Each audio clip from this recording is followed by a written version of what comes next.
Hello and welcome to Brocky Mountain Movies. I'm your host, Rocky Mountain Brock, and today we talk about Alien. How is this movie a horror sci-fi staple in the slightest? I was able to go to one of their anniversary parties, and they always talk about how iconic it is and how this film aided the sci-fi genre. And I gotta say, it does not hold up in the slightest. How can such an iconic franchise start out with a movie that's so nothing? I don't know what it is, it just doesn't do anything for me. So, what is the story proper?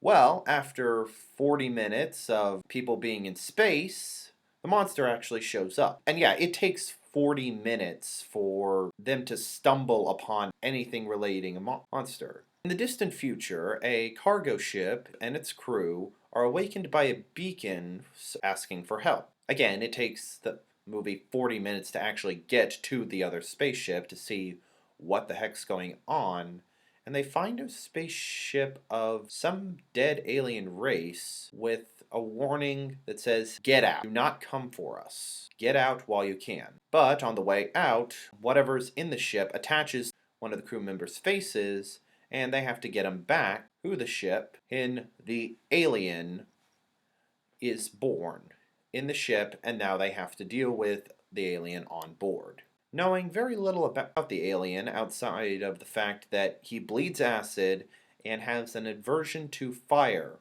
they're guessing. Again, I don't know why this movie is such a horror staple because it's basic and not in a fun. You get it that the crew has to keep dealing with the monster, but their ways of dealing with him are very, again, basic. A monster keeps picking them off one by one, but you could play the horror film drinking game where you take a drink of whatever you're drinking whenever the heroes of a horror flick ever make a bad decision. It's like that one Geico commercial. Let's hide behind the chainsaws! Everyone says the main character, Ridley, is supposed to be this iconic character, but in the first movie, she's very little outside of she's a survivor.